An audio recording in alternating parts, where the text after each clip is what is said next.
जय श्री कृष्णा।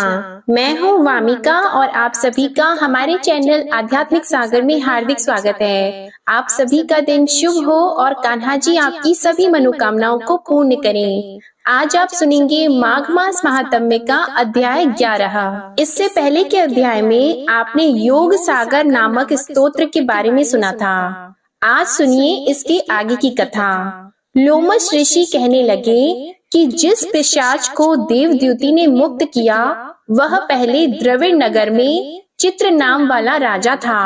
वह बड़ा शूरवीर, सत्यपरायण तथा पुरोहितों को आगे करके यज्ञ आदि करता था। दक्षिण दिशा में उसका राज्य था और उसके कोष धन से भरे हुए थे। उसके बहुत से हाथी, घोड़े और रथ थे और वह अत्यंत शोभा को प्राप्त होता था। एक बार वह पाखंडियों के मंदिर में गया और वेदहीन भस्म लगाए हुए महात्मा पाखंडियों से उस राजा की बातचीत हुई। पाखंडियों ने कहा, हे राजन, शैव धर्म की महिमा सुनो। इस धर्म के प्रभाव से मनुष्य पाप को काटकर मुक्त हो जाता है। सब वर्णों में शैव मत ही मुक्ति का देने वाला है। शिव की आज्ञा के बिना दान, यज्ञ और तपों से कुछ नहीं होता। शिव का सेवक होकर भस्म धारण करने, जटा रखने से ही मनुष्य मुक्त हो सकता है। जटा धारण करने तथा भस्म लेपन से ही मनुष्य शिव के समान हो जाता है। विश्वामित्र क्षत्रिय होकर तप से ब्राह्मण हो गए। वाल्मीकि चोर होकर उत्तम ब्राह्मण हो गए। अतएव शिव पूजन में किसी बात का विचार नहीं है। इस कारण शिव का दर्शन उत्तम है तथा शिव के सिवाय दूसरे देवता का पूजन न करें। शिव तपस्वी को विष्णु का त्याग करना चाहिए, ना ही विष्णु की मूर्ति का पूजन करना चाहिए। विष्णु के दर्शन से शिव का द्रोह उत्पन्न होता है और शिव के द्रोह से रौरव आदि नरक मिलते हैं। इसी से भव सागर से पार होने के लिए विष्णु का नाम भी न लेना चाहिए। शिव भक्त निशंक होकर जो शिव से प्रेम करता है वह कैलाश में वास करता है, इसमें कुछ संदेह नहीं। इस धर्म के पालन करने वालों का कभी नाम नहीं होता। इस पाखंडी के ऐसे वचन सुनकर राजा ने मोह में आकर उनका धर्म ग्रहण कर लिया और वैदिक धर्म को त्याग दिया।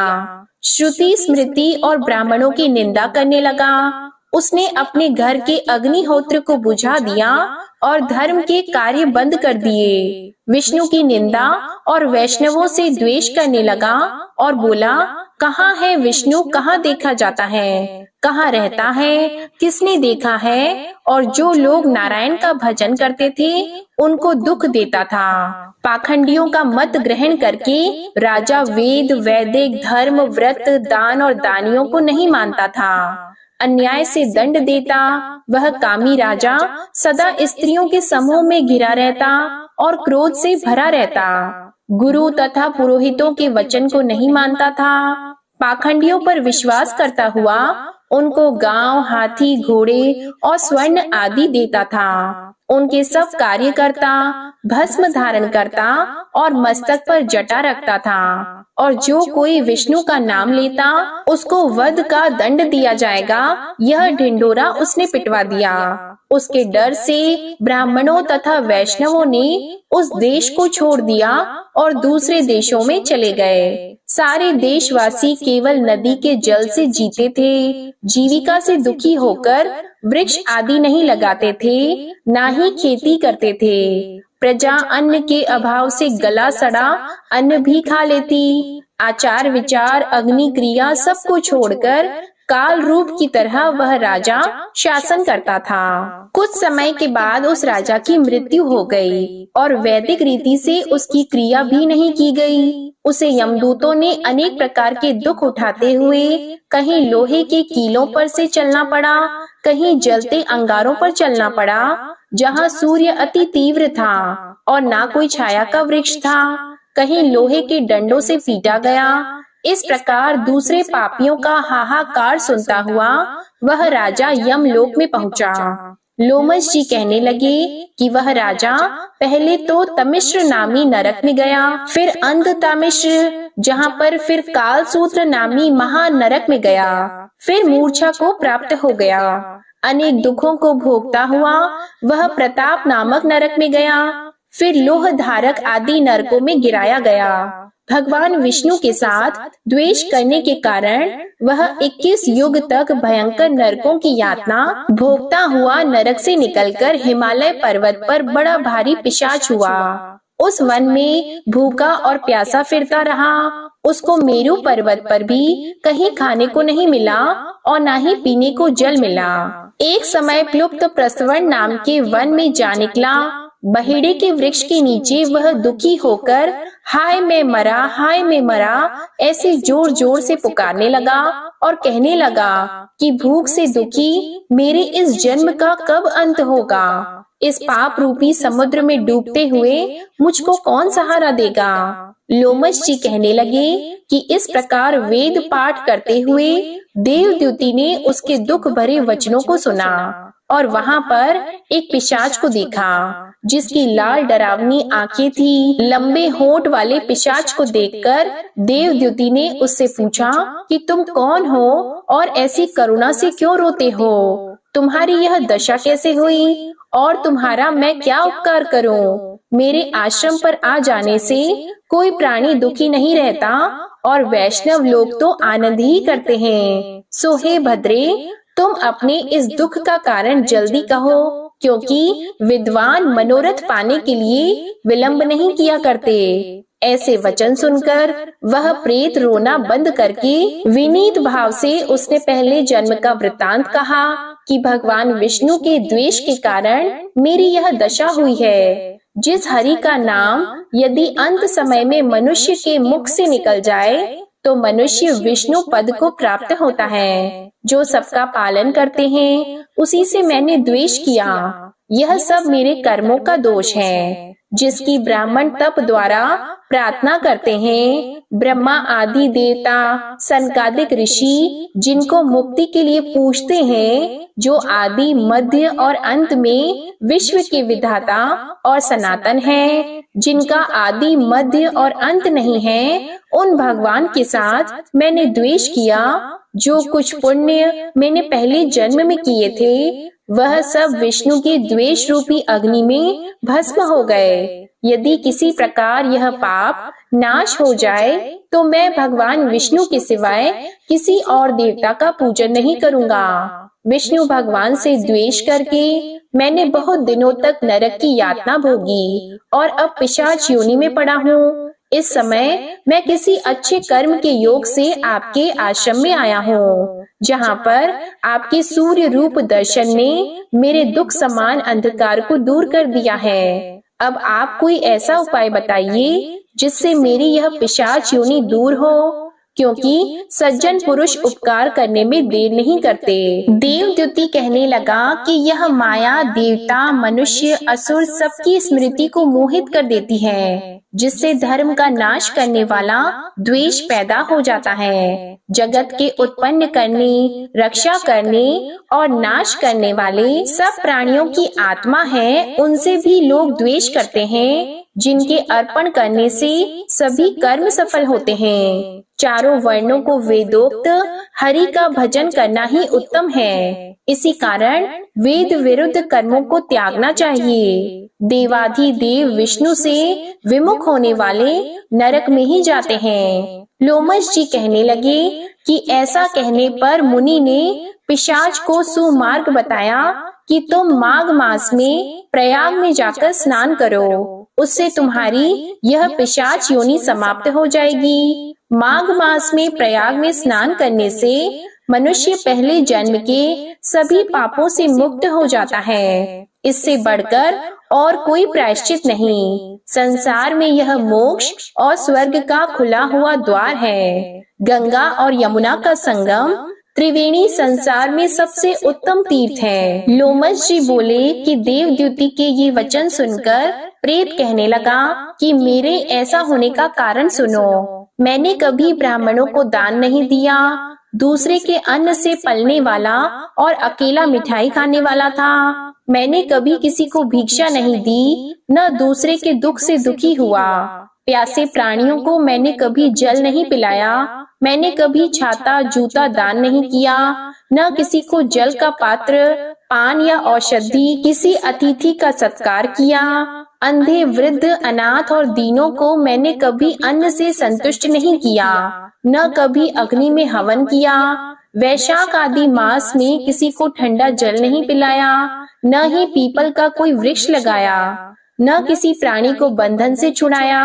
इस कारण मेरा पूर्व जन्म सब बुरे कार्यों में ही व्यतीत हुआ। मेरे पूर्व जन्म के कर्मों से ही मेरी यह गति हुई है। हे ब्राह्मण, इस प्रकार कर्मों का फल भोगता हुआ मैं यहाँ रहता हूँ। ऐसा सोचकर मैं शोक नहीं करता। एक बार मैं जवालिनी नदी के किनारे पर गया था।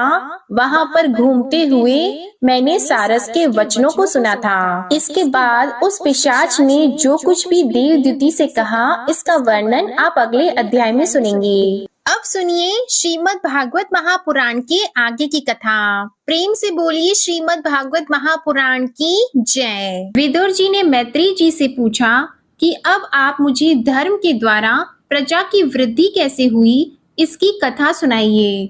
ब्राह्मण, आपने कहा था कि स्वयंभू मनु के पुत्र प्रियव्रत और उत्तानपाद ने सातों द्वीपों वाली पृथ्वी का धर्म पूर्वक पालन किया था तथा उनकी पुत्री जो देवहूति नाम से विख्यात थी, कर्दम प्रजापति को ब्याही गई थी। देवहूति योग के लक्षण यम आदि से संपन्न थी। उससे महायोगी कर्दम जी ने कितनी संतानें उत्पन्न की, वह सब प्रसंग आप मुझे सुनाइए। मुझे उसके सुनने की बड़ी इच्छा है। इसी प्रकार भगवान रुचि और ब्रह्मा जी के पुत्र दक्ष प्रजापति ने भी मनु जी की कन्याओं का पाणी ग्रहण करके उनसे किस प्रकार क्या क्या संतान उत्पन्न की, यह सब चरित्र भी मुझे सुनाइए। मैत्रेय जी ने कहा, विदुर जी, जब ब्रह्मा जी ने भगवान कर्दम को आज्ञा दी कि तुम संतान की उत्पत्ति करो, तो उन्होंने 10,000 वर्षों तक सरस्वती नदी के तीर पर तपस्या की। वे एकाग्र चित्त से प्रेम पूर्वक पूजन उपचार के द्वारा शरणागत वरदायक श्री हरि की आराधना करने लगे। तब सत्य युग के आरंभ में कमल नयन भगवान श्री हरि ने उनकी तपस्या से प्रसन्न होकर उन्हें अपने शब्द ब्रह्ममय स्वरूप से मूर्तिमान होकर दर्शन दिया। भगवान की वह भव्य मूर्ति सूर्य के समान तेजोमय थी। वे गले में श्वेत, कमल और कुमुद के फूलों की माला धारण किए हुए थे। प्रभु की इस आकाश स्थित मनोहर मूर्ति का दर्शन करके कर्दम जी को बड़ा हर्ष हुआ, मानो उनकी सभी मनोकामनाएं पूर्ण हो गई हों। उन्होंने स आनंद हृदय से पृथ्वी पर सिर टेककर भगवान को साष्टांग प्रणाम किया और फिर प्रेम प्रवण चित्त से हाथ जोड़कर सुमधुर वाणी से वे उनकी स्तुति करने लगे। कर्दम जी ने कहा, स्तुति करने योग्य परमेश्वर, आप संपूर्ण सत्व गुण के आधार हैं। योगी जन उत्तरोत्तर शुभ योनियों में जन्म लेकर अंत में योगस्थ होने पर आपके दर्शनों की इच्छा करते हैं। आज आपका वही दर्शन पाकर हमें नेत्रों का फल मिल गया। आपके चरण कमल भव सागर से पार जाने के लिए जहाज है। जिनकी बुद्धि आपकी माया से मारी गई है, वे ही उन तुच्छ क्षणिक विषय सुखों के लिए जो नरक में भी मिल सकते हैं, उन चरणों का आश्रय लेते हैं। किंतु स्वामिन, आप तो उन्हें भी विषय भोग भी दे देते हैं। प्रभु, आप कल्प वृक्ष हैं। आपके चरण समस्त मनोरथों को पूर्ण करने वाले हैं। मेरा हृदय काम कलुषित है।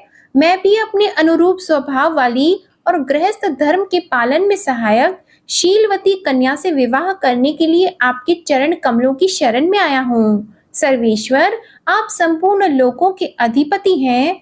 नाना प्रकार की कामनाओं में फंसा हुआ यह लोक आपकी वेद वाणी रूप डोरी में बंधा है। धर्म मूर्ति उसी का अनुगमन करता हुआ मैं भी काल रूप आपको आज्ञा पालन रूप पूजा उपहार आदि समर्पित करता हूँ। हे प्रभु, आपके चरण कमल वंदनीय है। मैं आपको बारंबार नमस्कार करता हूँ। मैत्रेय जी कहते हैं, भगवान की भौहें प्रणय मुस्कान भरी चितवन से चंचल हो रही थी। वे गरुड़ जी के कंधे पर विराजमान थे। जब कर्दम जी ने इस प्रकार निष्कपट भाव से उनकी स्तुति की, तब वे उनसे अमृतमय वाणी से कहने लगे। श्री भगवान ने कहा, जिसके लिए तुमने आत्म संयम आदि के द्वारा मेरी आराधना की है, तुम्हारे हृदय के उस भाव को जानकर मैंने पहले से ही उसकी व्यवस्था कर दी है। प्रजापति, मेरी आराधना तो कभी भी निष्फल नहीं होती। फिर जिनका मन निरंतर एकांत रूप से मुझ में ही लगा रहता है, उन तुम जैसे महात्माओं के द्वारा की हुई उपासना का तो और भी अधिक फल होता है। प्रसिद्ध यशस्वी सम्राट स्वयंभू मनु ब्रह्मवर्त में रहकर 7 समुद्र वाली सारी पृथ्वी का शासन करते हैं। विप्रवर, वे परम धर्मज्ञ महाराज महारानी शत्रुपा के साथ तुमसे मिलने के लिए परसों यहाँ आएंगे। उनकी एक रूप यौवन, शील और गुणों से संपन्न श्याम लोचना कन्या इस समय विवाह के योग्य है। प्रजापति, तुम सर्वथा उसके योग्य हो, इसलिए वे तुम्ही को वह कन्या अर्पण करेंगे। ब्राह्मण, गत अनेकों वर्षों से तुम्हारा मन जैसी भार्या के लिए समाहित रहा है, अब शीघ्र ही वह राजकन्या तुम्हारी वैसी ही पत्नी होकर यथेष्ट सेवा करेगी। वह तुम्हारे तेज से गर्भ में धारण कर उससे 9 कन्याएं उत्पन्न करेगी और फिर तुम्हारी उन कन्याओं से लोक रीति के अनुसार मरीचि आदि ऋषिगण पुत्र उत्पन्न होंगे। तुम भी मेरी आज्ञा का अच्छी तरह पालन करने से शुद्ध चित्त होकर फिर अपने सब कर्मों का फल मुझे अर्पण कर मुझको ही प्राप्त होगे। जीवों पर दया करते हुए तुम आत्मज्ञान प्राप्त करोगे और फिर सबको अभय दान देकर अपने सहित संपूर्ण जगत को मुझ में और मुझको अपने में स्थित देखोगे। महामुने, मैं भी अपने अंश कला रूप से तुम्हारे तेज के द्वारा पत्नी देवहूति के गर्भ में अवतीर्ण होकर सांख्य शास्त्र की रचना करूंगा। मैत्रेय जी कहते हैं, विदुर जी, कर्दम ऋषि से इस प्रकार संभाषण करके इंद्रियों के अंतर्मुख होने पर प्रकट होने वाले श्रीहरि सरस्वती नदी से घिरे हुए बिंदुसर तीर्थ, जहाँ कर्दम ऋषि तपस्या कर रहे थे, वहां से अपने लोक को चले गए। भगवान के वैकुंठ मार्ग की सभी सिद्धेश्वर प्रशंसा करते हैं। वे कर्दम जी के देखते देखते अपने लोक को सिधार गए। उस समय गरुड़ जी के पक्षों से जो शाम की आधारभूत ऋचाएं निकल रही थीं, उन्हें वे सुनते जाते थे। विदुर जी, श्री हरि के चले जाने पर भगवान कर्दम उनके बताए हुए समय की प्रतीक्षा करते हुए बिंदु सरोवर पर ही ठहरे रहे। वीरवर, इधर मनु जी भी महारानी शतरूपा के साथ सुवर्ण जटित रथ पर सवार होकर तथा उस पर अपनी कन्या को भी बिठाकर पृथ्वी पर विचरते हुए जो दिन भगवान ने बताया था, उसी दिन शांति परायण महर्षि कर्दम के उस आश्रम पर पहुँचे। सरस्वती के जल से भरा हुआ यह बिंदु सरोवर वह स्थान है जहां अपने शरणागत भक्त कर्दम के प्रति उत्पन्न हुई अत्यंत करुणा के वशीभूत हुए भगवान के नेत्रों से आंसुओं की बूंदें गिरी थी। यह तीर्थ बड़ा पवित्र है, इसका जल कल्याणमय और अमृत के समान मधुर है तथा महर्षि गण सदा इसका सेवन करते हैं। उस समय बिंदु सरोवर पवित्र वृक्ष लताओं से घिरा हुआ था, जिनमें तरह तरह की बोली बोलने वाले पवित्र मृग और पक्षी रहते थे। वह स्थान सभी ऋतुओं के फल और फूलों से संपन्न था और सुंदर वन श्रेणी भी उसकी शोभा बढ़ाती थी। आदिराज महाराज मनु ने उस उत्तम तीर्थ में कन्या के सहित पहुंचकर देखा कि मुनिवर कर्दम अग्निहोत्र से निवृत्त होकर बैठे हुए हैं। बहुत दिनों तक उग्र तपस्या करने के कारण वे शरीर से बड़े तेजस्वी दिख पड़ते थे तथा भगवान के स्नेहपूर्ण चितवन के दर्शन और उनके उच्चारण किए हुए कर्ण अमृत रूप सुमधुर वचनों को सुनने से इतने दिनों तक तपस्या करने पर भी वे विशेष दुर्बल नहीं जान पड़ते थे। उनका शरीर लंबा था, नेत्र कमल दल के समान विशाल और मनोहर थे, सिर पर जटाएं सुशोभित थी और कमर में चीर वस्त्र थे। वे निकट से देखने पर बिना सान पर चढ़ी हुई महामूल्य मणि के समान मलिन जान पड़ते थे। महाराज स्वयंभू मनु को अपनी कुटी में आकर प्रणाम करते देखकर उन्होंने उन्हें आशीर्वाद से प्रसन्न किया और यथोचित आतिथ्य की रीति से उनका स्वागत सत्कार किया। जब मनु जी उनकी पूजा ग्रहण करके स्वस्थ चित्त से आसन पर बैठ गए, तब मुनिवर कर्दम ने भगवान की आज्ञा का स्मरण कर उन्हें मधुर वाणी से प्रसन्न करते हुए इस प्रकार कहा, देव, आप भगवान विष्णु जी की पालन शक्ति रूप हैं, इसलिए आपका घूमना फिरना निसंदेह सज्जनों की रक्षा और दुष्टों के संहार के लिए ही होता है। आप साक्षात विशुद्ध विष्णु स्वरूप हैं तथा भिन्न भिन्न कार्यों को करने के लिए सूर्य, चंद्र, अग्नि, इंद्र, वायु, यम, धर्म और वरुण आदि रूप धारण करते हैं। आपको नमस्कार है।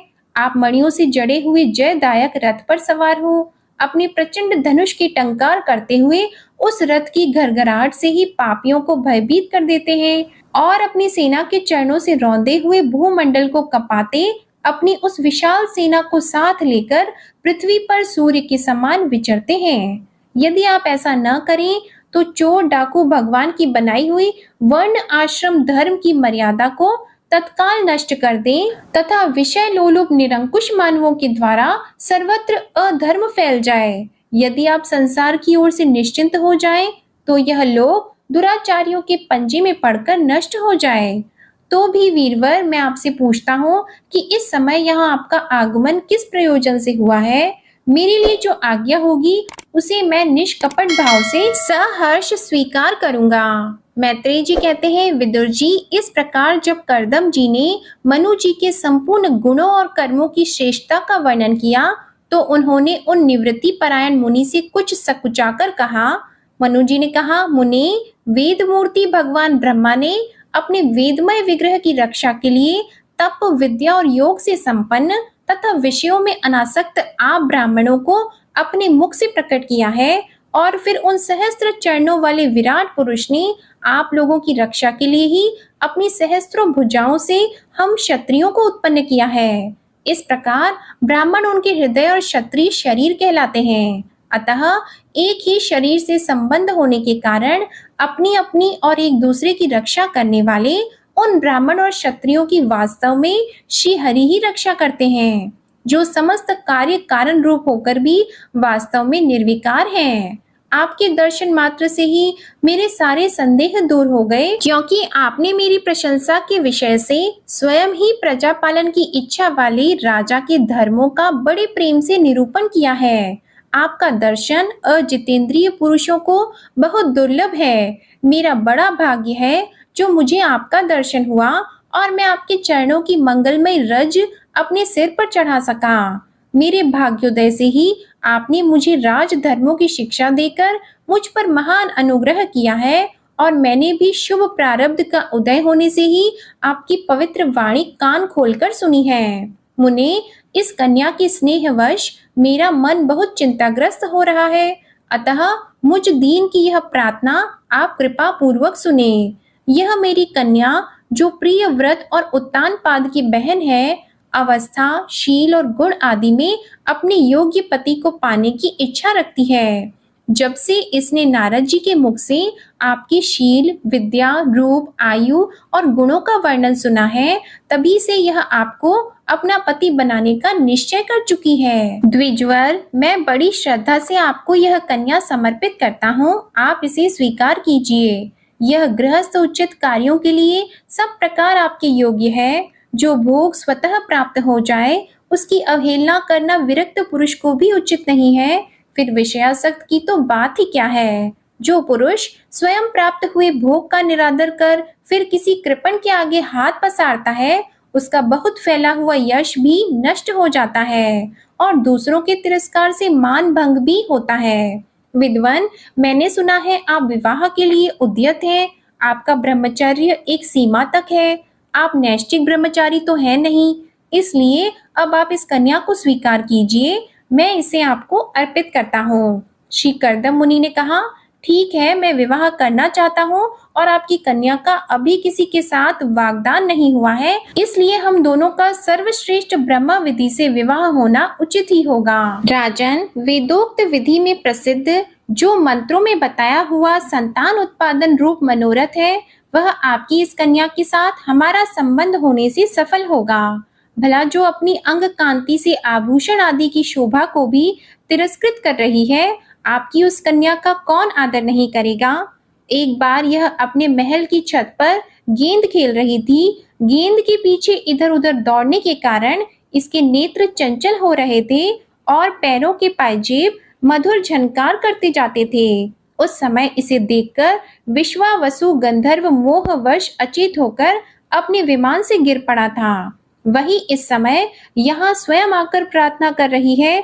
ऐसी अवस्था में कौन समझदार पुरुष इसे स्वीकार नहीं करेगा? यह तो साक्षात आप महाराज श्री स्वयंभू मनु की दुलारी कन्या और उत्पानपाद की प्यारी बहन है तथा यह रमणियों में रत्न के समान है। जिन लोगों ने कभी श्री लक्ष्मी जी के चरणों की उपासना नहीं की है, उन्हें तो इसका दर्शन भी नहीं हो सकता। अतः मैं आपकी इस साध्वी कन्या को अवश्य स्वीकार करूंगा, किंतु एक शर्त के साथ। जब तक इसके संतान नहीं हो जाएगी, तब तक मैं गृहस्थ धर्म अनुसार इसके साथ रहूंगा। उसके बाद भगवान के बताए हुए संन्यास प्रधान, हिंसा रहित, शम दम आदि धर्मों को ही अधिक महत्व दूंगा, जिनसे इस विचित्र जगत की उत्पत्ति हुई है, जिनमें यह लीन हो जाता है और जिनके आश्रय से यह स्थित है। मुझे तो वे प्रजापतियों के भी पति भगवान श्री अनंत ही सबसे अधिक मान्य हैं। मैत्रेय जी कहते हैं, प्रचंड धनुर्धर विदुर कर्दम जी केवल इतना ही कह सके, फिर वे हृदय में भगवान कमलनाभ का ध्यान करते हुए मौन हो गए। उस समय उनके मंद हास्य युक्त मुख कमल को देखकर देवहूति का मन लुभा गया।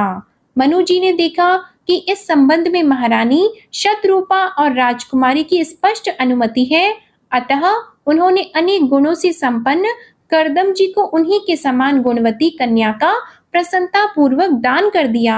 महारानी शतरूपा ने भी बेटी और दामाद को बड़े प्रेम पूर्वक बहुत से बहुमूल्य वस्त्र, आभूषण और गृहस्थ उचित पात्र आदि दहेज में दिए। इस प्रकार सुयोग्य वर को अपनी कन्या देकर महाराज मनु निश्चिंत हो गए। चलती बार उसका वियोग न सह सकने के कारण उन्होंने उत्कंठावश विह्वलता चित होकर उसे अपनी छाती से लिपटा लिया और बेटी बेटी कहकर रोने लगे।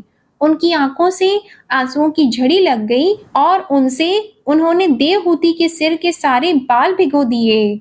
फिर वे मुनिवर कर्दम से पूछकर उनकी आज्ञा लेकर रानी के सहित रथ पर सवार हुए और अपने सेवकों सहित ऋषि कुल सेवित सरस्वती नदी के दोनों तीरों पर मुनियों के आश्रमों की शोभा देखते हुए अपनी राजधानी में चले आए। जब ब्रह्मवर्त की प्रजा को यह समाचार मिला कि उसके स्वामी आ रहे हैं, तब वह अत्यंत आनंदित होकर स्तुति, गीत एवं बाजे गाजे के साथ आगवानी करने के लिए ब्रह्मवर्त की राजधानी से बाहर आई।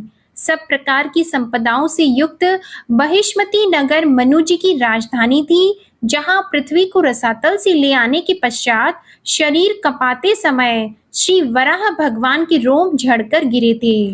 वे रोम ही निरंतर हरे भरे रहने वाले कुश और कास हुए, जिनके द्वारा मुनियों ने यज्ञ में विघ्न डालने वाले दैत्यों का तिरस्कार करके भगवान यज्ञ पुरुष की यज्ञों के द्वारा आराधना की। महाराज मनु ने भी श्री वराह भगवान से भूमि रूप निवास स्थान प्राप्त होने पर इसी स्थान में कुश और कास की बहिर अर्थात चटाई बिछाकर श्री यज्ञ भगवान की पूजा की थी। जिस बहिष्मतीपुरी में मनु जी निवास करते थे, उसमें पहुंचकर उन्होंने अपने त्रितापनाशक भवन में प्रवेश किया। वहां अपनी भार्या और संतति के सहित वे धर्म, अर्थ और मोक्ष के अनुकूल भोगों को भोगने लगे। प्रातः काल होने पर गंधर्वगण अपनी स्त्रियों के सहित उनका गुणगान करते थे, किंतु मनु जी उसमें आसक्त न होकर प्रेम पूर्ण हृदय से श्री हरि की कथाएं ही सुना करते थे। वे इच्छा अनुसार भोगों का निर्माण करने में कुशल थे, किंतु मननशील और भगवत परायण होने के कारण भोग उन्हें किंचित भी विचलित नहीं कर पाते थे। भगवान विष्णु की कथाओं का श्रवण, ध्यान, रचना और निरूपण करते रहने के कारण उनके मनवंतर को व्यतीत करने वाले क्षण कभी व्यर्थ नहीं जाते थे। इस प्रकार अपनी जागृत आदि तीनों अवस्थाओं अथवा तीनों गुणों को अभिभूत करके उन्होंने भगवान वासुदेव के कथा प्रसंग में अपने मनवंतर के 71 चतुर्युग पूरे कर दिए। व्यास नंदन विदुर जी, जो पुरुष श्री हरि के आश्रित रहता है, उसे शारीरिक, मानसिक, दैविक, मानुषिक अथवा भौतिक दुख किस प्रकार कष्ट पहुंचा सकते हैं। मनु जी निरंतर समस्त प्राणियों के हित में लगे रहते थे। मुनियों के पूछने पर उन्होंने मनुष्यों के तथा समस्त वर्ण और आश्रमों के अनेक प्रकार के मंगलमय धर्मों का भी वर्णन किया, जो मनु संहिता के रूप में अब भी उपलब्ध है। जगत के सर्वप्रथम सम्राट महाराज मनु वास्तव में कीर्तन के योग्य थे। श्री मैत्रेयी जी ने कहा, विदुर जी, माता पिता के चले जाने पर पति के अभिप्राय को समझ लेने में कुशल साध्वी देवहूति कर्दम जी की प्रतिदिन प्रेम पूर्वक सेवा करने लगी। ठीक उसी तरह जैसे श्री पार्वती जी भगवान शंकर की सेवा करती हैं। उसने काम वासना, दंभ, द्वेष, लोभ, पाप और मद का त्याग कर बड़ी सावधानी और लगन के साथ सेवा में तत्पर रहकर विश्वास, पवित्रता, गौरव, संयम, शुश्रूषा, प्रेम और मधु भाषण आदि गुणों से अपने परम तेजस्वी पति देव को संतुष्ट कर लिया। देवहूति समझती थी कि मेरे पति देव देव से भी बढ़कर हैं, इसलिए वह उनसे बड़ी बड़ी आशाएं रखकर उनकी सेवा में लगी रहती थी। इस प्रकार बहुत दिनों तक अपना अनुवर्तन करने वाली उस मनुपुत्री को व्रत आदि का पालन करने से दुर्बल हुई देखकर देवर्षि श्रेष्ठ कर्दम को दयावश कुछ खेद हुआ और उन्होंने उससे प्रेम गदगद वाणी में कहा। कर्दम जी बोले, मनु नंदिनी, तुमने मेरा बड़ा आदर किया है। मैं तुम्हारी उत्तम सेवा और परम भक्ति से बहुत संतुष्ट हूँ। सभी देहधारियों को अपना शरीर बहुत प्रिय एवं आदर की वस्तु होता है, किंतु तुमने मेरी सेवा के आगे उसके क्षीण होने की भी कोई परवाह नहीं की। अतः अपने धर्म का पालन करते रहने से मुझे तप, समाधि, उपासना और योग के द्वारा जो भय और शोक से रहित भगवत प्रसाद स्वरूप विभूतियां प्राप्त हुई हैं, उन पर मेरी सेवा के प्रभाव से अब तुम्हारा भी अधिकार हो गया है। मैं तुम्हें दिव्य दृष्टि प्रदान करता हूँ, उसके द्वारा तुम उन्हें देखो। अन्य जितने भी भोग हैं वे तो भगवान श्री हरि के भ्रिकुटी विलास मात्र से नष्ट हो जाते हैं, अतः वे इनके आगे कुछ भी नहीं हैं। तुम मेरी सेवा से भी कृतार्थ हो गई हो। अपने पातिव्रत धर्म का पालन करने से तुम्हें ये दिव्य भोग प्राप्त हुए हैं, तुम इन्हें भोग सकती हो। हम राजा हैं, हमें सब कुछ सुलभ है। इस प्रकार जो अभिमान आदि विकार हैं, उनके रहते हुए मनुष्यों को इन दिव्य भोगों की प्राप्ति होनी कठिन है। कर्दम जी के इस प्रकार कहने से अपने पति देव को संपूर्ण योग माया और विद्याओं में कुशल जानकर उस अबला की सारी चिंता जाती रही। उसका मुख किंचित संकोच भरी चितवन और मधुर मुस्कान से खिल उठा और वह विनय एवं प्रेम से गदगद वाणी में इस प्रकार कहने लगी। देवहूति ने कहा, द्विज श्रेष्ठ स्वामिन, मैं यह जानती हूँ कि कभी निष्फल न होने वाली योग शक्ति और त्रिगुणात्मिका माया पर अधिकार रखने वाले आपको ये सब ऐश्वर्य प्राप्त है, किंतु प्रभु, आपने विवाह के समय जो प्रतिज्ञा की थी कि गर्भाधान होने तक मैं तुम्हारे साथ गृहस्थ सुख का उपभोग करूंगा, उसकी आपूर्ति होनी चाहिए, क्योंकि श्रेष्ठ पति के द्वारा संतान प्राप्त होना पतिव्रता स्त्री के लिए महान लाभ है। मैत्रेयी जी कहते हैं, विदुर जी, कर्दम मुनि ने अपनी प्रिया की इच्छा पूर्ण करने के लिए उसी समय योग में स्थित होकर एक विमान रचा जो इच्छा अनुसार सर्वत्र जा सकता था। यह विमान सब प्रकार के इच्छित भोग सुख प्रदान करने वाला, अत्यंत सुंदर, सब प्रकार के रत्नों से युक्त, सब संपत्तियों की उत्तरोत्तर वृद्धि से संपन्न तथा मणिमय खंभों से सुशोभित था।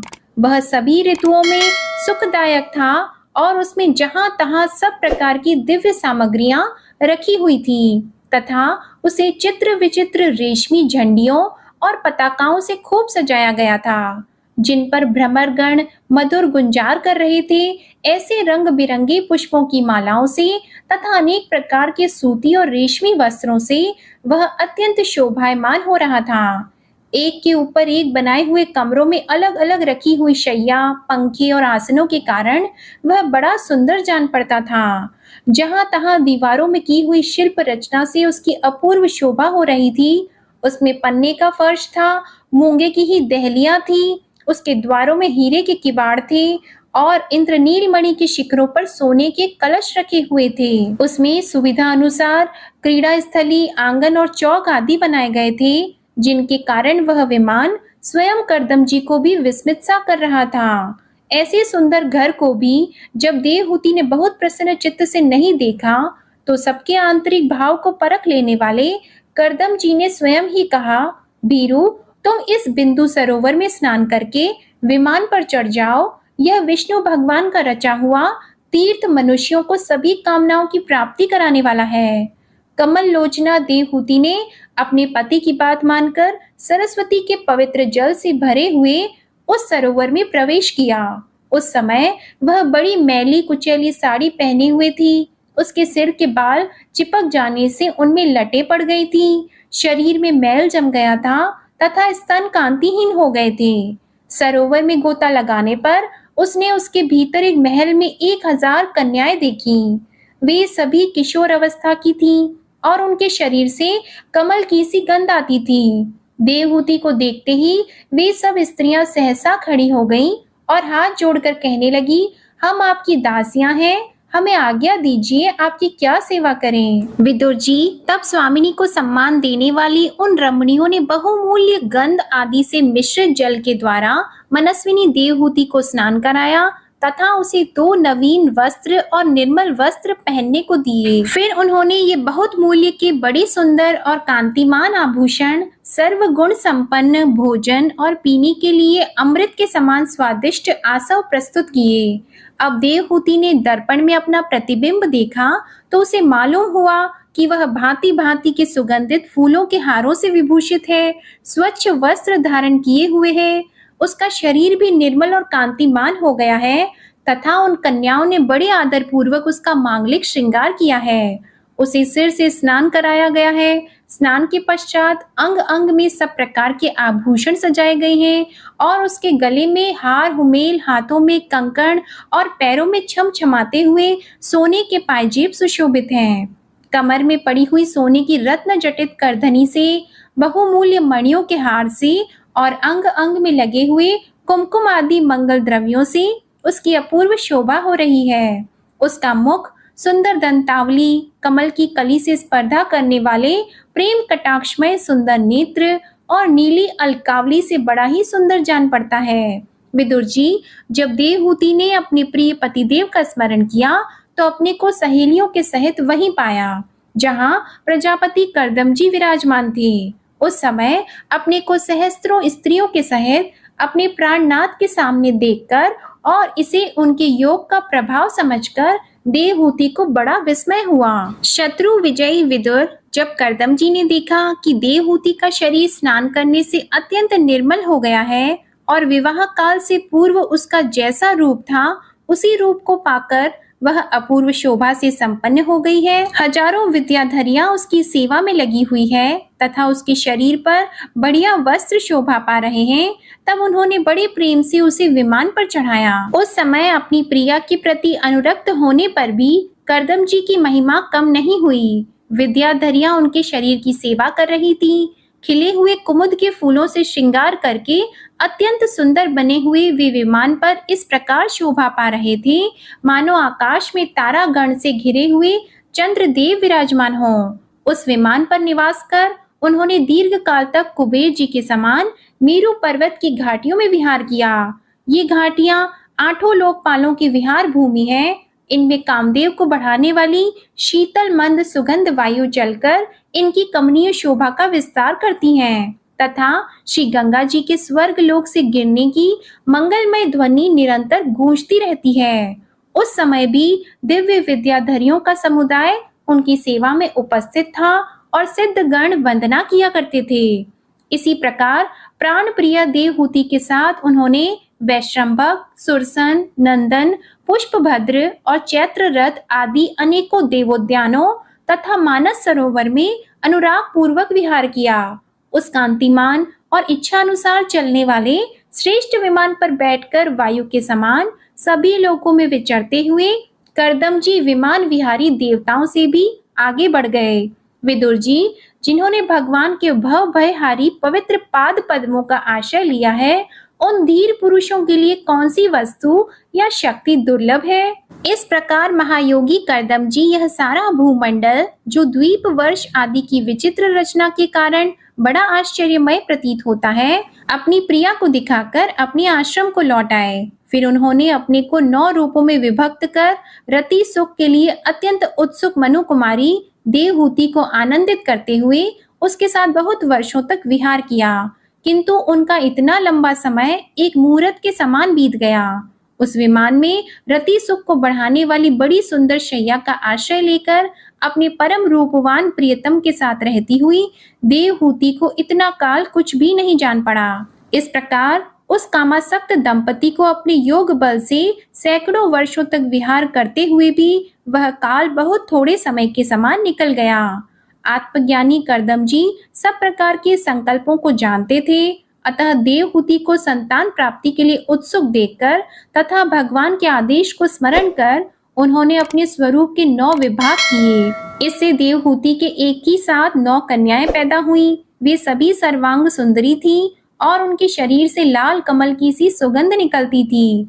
इसी समय शुद्ध स्वभाव वाली सती देवहूति ने देखा कि पूर्व प्रतिज्ञा के अनुसार उसके पतिदेव संन्यास आश्रम ग्रहण करके वन को जाना चाहते हैं, तो उसने अपने आंसुओं को रोककर ऊपर से मुस्कुराते हुए व्याकुल एवं संतप्त हृदय से धीरे धीरे अति मधुर वाणी में कहा।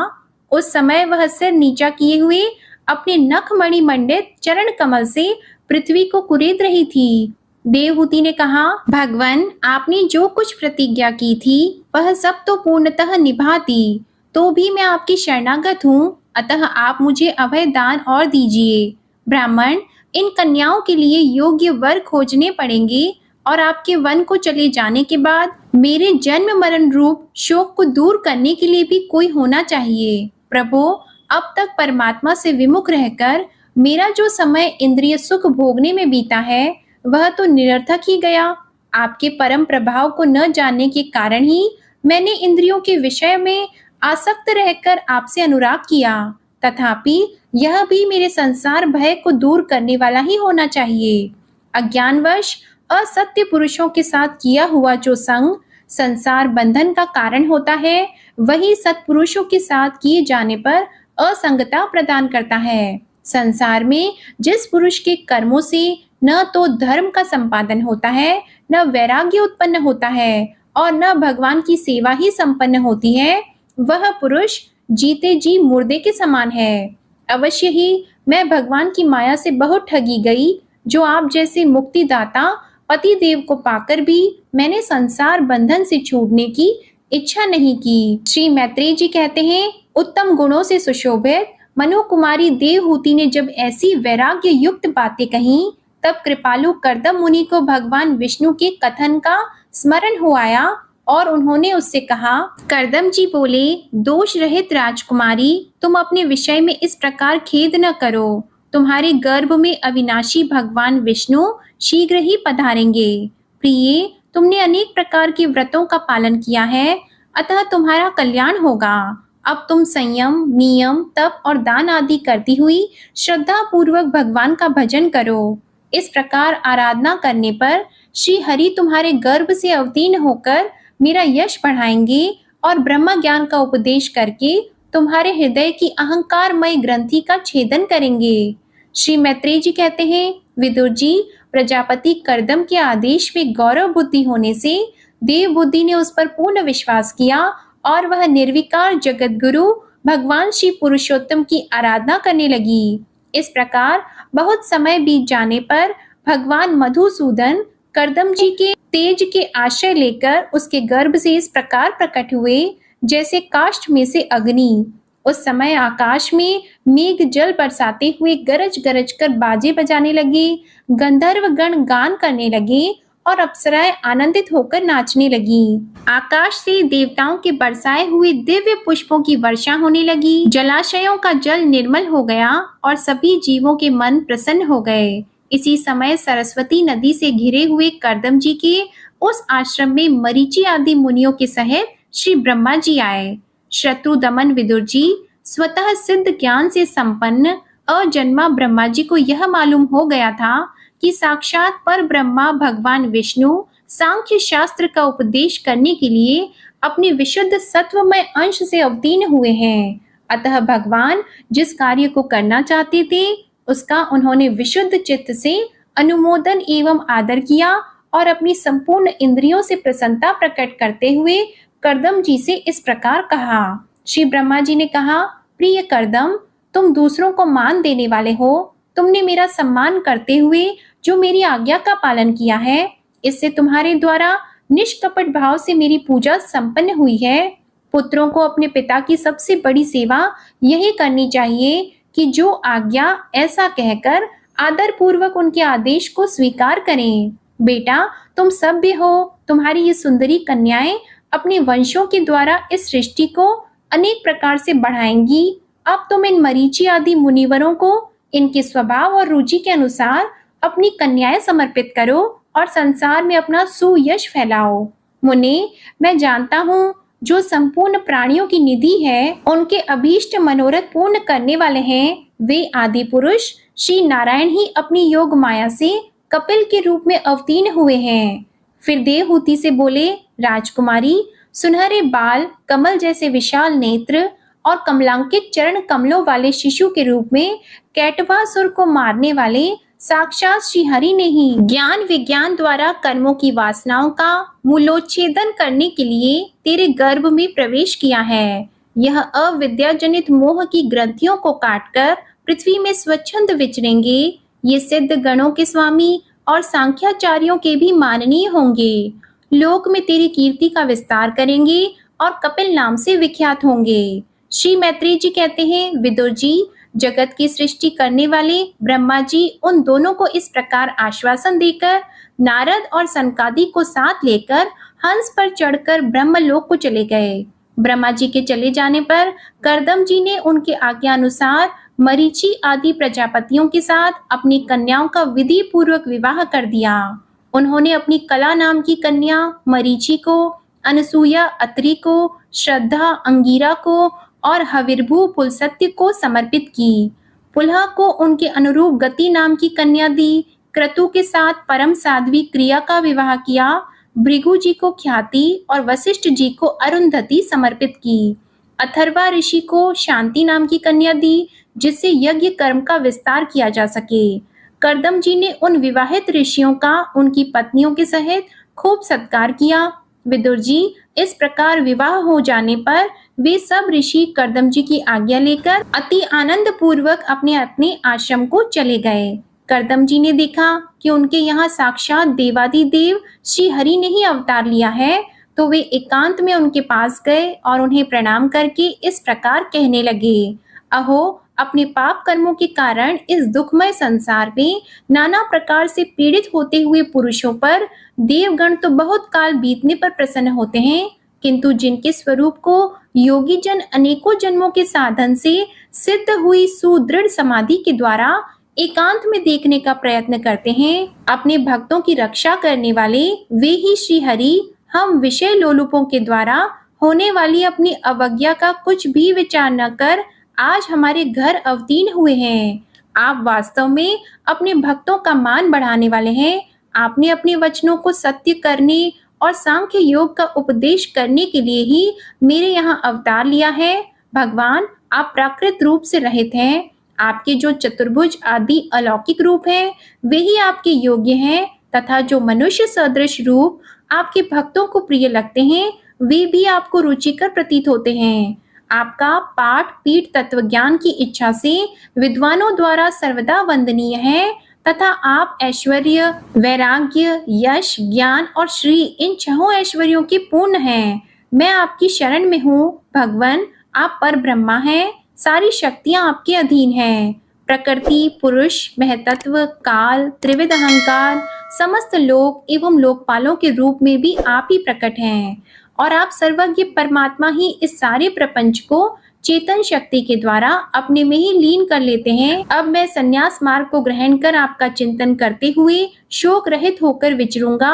आप समस्त प्रजाओं के स्वामी हैं, अतएव इसके लिए मैं आपकी आज्ञा चाहता हूँ। श्री भगवान ने कहा, मुनि, वैदिक और लौकिक सभी कर्मों में संसार के लिए मेरा कथन ही प्रमाण है।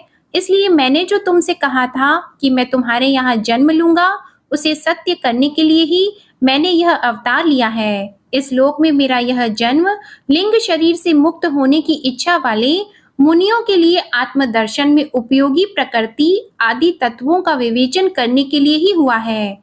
आत्मज्ञान का यह सूक्ष्म मार्ग बहुत समय से लुप्त हो गया है। इसे फिर से प्रवर्तित करने के लिए ही मैंने यह शरीर ग्रहण किया है, ऐसा जानो। मुने, मैं आज्ञा देता हूँ, तुम इच्छा अनुसार जाओ और अपने संपूर्ण कर्म मुझे अर्पण करते हुए दुर्जय मृत्यु को जीतकर मोक्ष पद प्राप्त करने के लिए मेरा भजन करो। मैं स्वयं प्रकाश और संपूर्ण जीवों के अंतःकरणों में रहने वाला परमात्मा ही हूँ। अतः जब तुम विशुद्ध बुद्धि के द्वारा अपने अंतःकरण में मेरा साक्षात कर लोगे, तब सब प्रकार के शोकों से छूटकर मोक्ष प्राप्त कर लोगे। माता देवहूति को भी मैं संपूर्ण कर्मों से छुड़ाने वाला आत्मज्ञान प्रदान करूंगा, जिससे यह संसार रूप भय से पार हो जाएगी। श्री मैत्रेय जी कहते हैं, भगवान कपिल के इस प्रकार कहने पर प्रजापति कर्दम जी उनकी परिक्रमा करके प्रसन्नता पूर्वक वन को चले गए।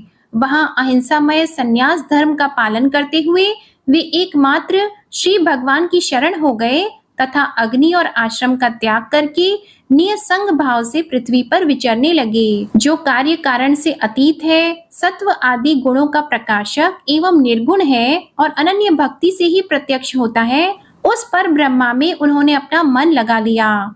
वे अहंकार, ममता और सुख दुख आदि द्वंद्वों से छूटकर भेद दृष्टि से रहित होकर सब में अपने आत्मा को ही देखने लगे। उनकी बुद्धि अंतर्मुख एवं शांत हो गई।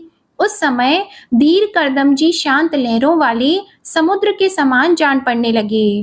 परम भक्ति भाव के द्वारा सर्व अंतर्यामी सर्वज्ञ श्री वासुदेव में मन स्थिर जाने से वे सारे बंधनों से मुक्त हो गए। संपूर्ण भूतों में अपने आत्मा श्री भगवान को और संपूर्ण भूतों को आत्म स्वरूप श्री हरि में स्थित देखने लगे।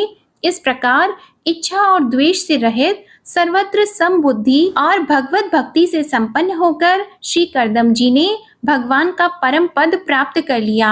जय श्री कृष्णा। आज की कथा समाप्त होती है। अगर ये वीडियो आपको पसंद आए तो इस वीडियो को लाइक करके चैनल जरूर सब्सक्राइब कीजिएगा। इसी के साथ आज आप हमारे चैनल पर षटतिला एकादशी व्रत कथा भी जरूर सुनिएगा। जय जय श्री राधे कृष्णा।